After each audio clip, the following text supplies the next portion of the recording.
RTV 9 news కి స్వాగతం. ఈనాటి వార్తల్లోని ముఖ్యాంశాలు.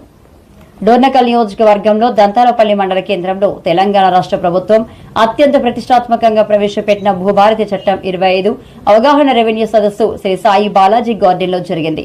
ఈ కార్యక్రమంలో ముఖ్య అతిథులుగా ప్రభుత్వ ఎమ్మెల్యే డాక్టర్ జటోతు రామచంద్ర నాయక్, జిల్లా collector and magistrate Advaith Kumar Singh, అదనపు collector K Veerabrahmachari, revenue divisional అధికారి గణేష్ తదితరులు హాజరై తెలంగాణ గీతం ఆలపించి పీపీటీ చదివి రైతులకు భూభారతి కొత్త ఆర్ఓఆర్ చట్టంపై అవగాహన కల్పించారు.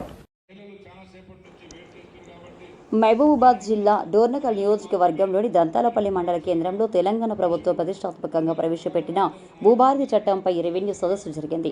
ఈ సదస్సులో ముఖ్య అతిథులుగా ప్రభుత్వ ఎమ్మెల్యే రామచంద్ర నాయక్, జిల్లా కలెక్టర్ అద్వైత్ కుమార్ సింగ్, అదనపు కలెక్టర్ వీరబ్రహ్మచారి, ఆర్డీఓ గణేష్లు పాల్గొని చట్టంలోని విషయాలు క్లుప్తంగా వివరించారు. గత ప్రభుత్వ హయాంలో ఉన్న ధరణిలో ఎంతో మంది రైతులు బలయ్యారని, రికార్డులు సరిగ్గా లేక నానా ఇబ్బందులు పడ్డారని, స్థానిక తహసీల్దార్, ఆర్డీఓ, జిల్లా కలెక్టర్ చేతులు కూడా తప్పులు సరిదిద్దే అవకాశం లేకుండా పోయిందని, కబ్జాదారులకు మాత్రం ఉపయోగపడే విధంగా గత ప్రభుత్వం ధోరణిని తీసుకువచ్చిందని, రైతుల కష్టాలు చూడలేక ఇప్పుడు కాంగ్రెస్ ప్రభుత్వం ప్రతిష్టాత్మకంగా భూభారతి చట్టాన్ని తీసుకువచ్చిందని ఎమ్మెల్యే రామచంద్ర నాయక్ అన్నారు. ఇప్పుడు దంతాలపల్లి మండలాన్ని భూభారతి చట్టంలో ముందుగా పైలట్ ప్రాజెక్టుగా తీసుకోవడం జరుగుతోందని తెలిపారు. అలాగే ఇందిరమ్మ ఇళ్ల విషయంపై తీవ్ర స్థాయిలో స్పందించిన ఎమ్మెల్యే, ఎవరైనా ఇందిరమ్మ ఇళ్ల కొరకు డబ్బులు అడిగినా, డిమాండ్ చేసినా నా దృష్టికి తీసుకురావాలని, ఎవరు డబ్బులు అడిగినా వారిపై తీవ్ర పరిణామాలు ఉంటాయని తెలిపిన ఎమ్మెల్యే, ఈ రెవెన్యూ సదస్సులో AD, SLRA Narasimhamurthy, DAO Vijayalakshmi Nirmala, స్థానిక tahsildar Uppula Sunil Reddy, MPDO Vivek Ram, AMC chairman Bhattu Naik, PACS chairman Rammohan, సంబంధిత అధికారులు పాల్గొన్నారు. ఈరోజు మళ్ళీ గ్రామ స్థాయిలో ఒక పాలనా అధికారి ఉండే విధంగా, సర్వేయర్ ఉండే విధంగా, మళ్ళీ గ్రామంలో ఉన్న ప్రతి సెంటు భూమికి సంబంధించిన సమాచారం మొత్తం వివరాల్ని సేకరించే అధికారులను నియమిస్తూ, మళ్ళీ ఎంఆర్ఓలకు, ఆర్డీఓలకు, జాయింట్ కలెక్టర్ గారికి, మరి కలెక్టర్ గారికి పూర్తి స్థాయిలో పరిష్కారం చేసే మరి అధికారాలు మళ్ళీ ఇవ్వడం జరుగుతూ ఉంది.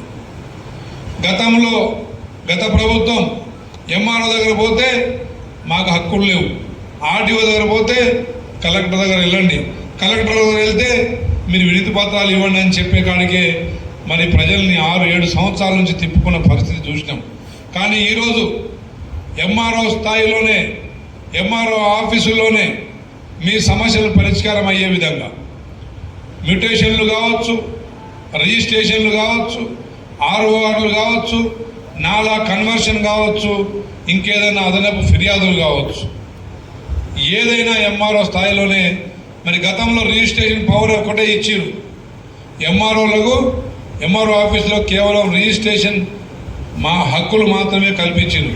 మన ప్రభుత్వం రిజిస్ట్రేషన్ చేస్తూనే మరి వాటికి మ్యూటేషన్ కొన్నవారి పేరు మీద నమోదు చేయడం, అవసరమైతే ఆ వ్యక్తి రిజిస్ట్రేషన్ చేస్తున్న వ్యక్తి మరి ఆ భూమి వివరాలని పాస్బుక్లో చేర్చాలి అని అంటే సర్వే చేసి మ్యాప్ను మెజర్మెంట్తో సహా, హద్దులతో సహా, ఏ హద్దున ఎవరున్నారనే పేర్లు మెన్షన్ చేసి మరి చేసిన తర్వాతనే రిజిస్ట్రేషన్ చేసి, మ్యూటేషన్ చేసి, అవసరమైతే దానికి నాలా conversion, agriculture to non agriculture, non agriculture to agriculture లాంటి కన్వర్షన్లు చేసి, ఆర్ఓఆర్ ద్వారా మరి రిజిస్ట్రేషన్లు చేసి, టైటిల్ సేకరించే ప్రతి పవర్ని మళ్ళీ ఎంఆర్ఓలకు, ఆర్డీఓలకు కల్పించడం ఈ చట్టం యొక్క ముఖ్య భూమిక.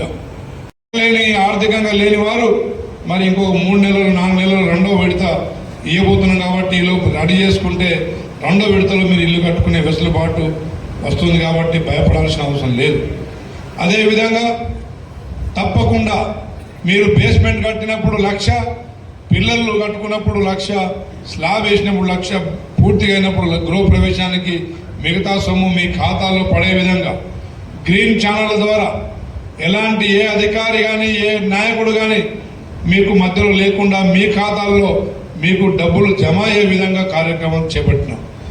మీరు ఎక్కడైతే ఫోటో దిగిరో అక్కడే మీరు ఇల్లు కట్టుకోవాలి. కట్టి ఇప్పుడు ఇక్కడ ఫోటో దిగి అక్కడ కట్టుకుంటా అంటే ప్రభుత్వం యాప్ ఒప్పుకోదు, మేము ఒప్పుకున్నా యాప్ ఒప్పుకోదు. అదేవిధంగా ఇల్లు పూర్తి చేయకపోయినా బిల్లులు రావు. మరి 400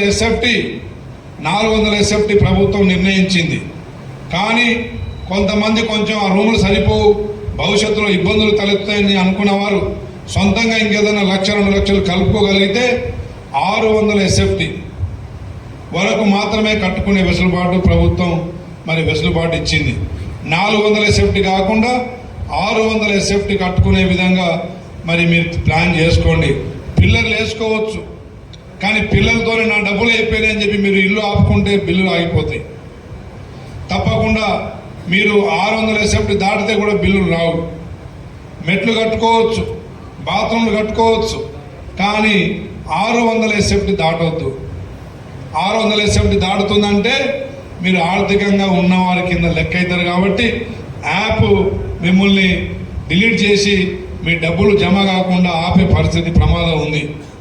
ఈ కార్యక్రమం ఎమ్మెల్యేగా పేదవారిని గుర్తించడమే మా పని.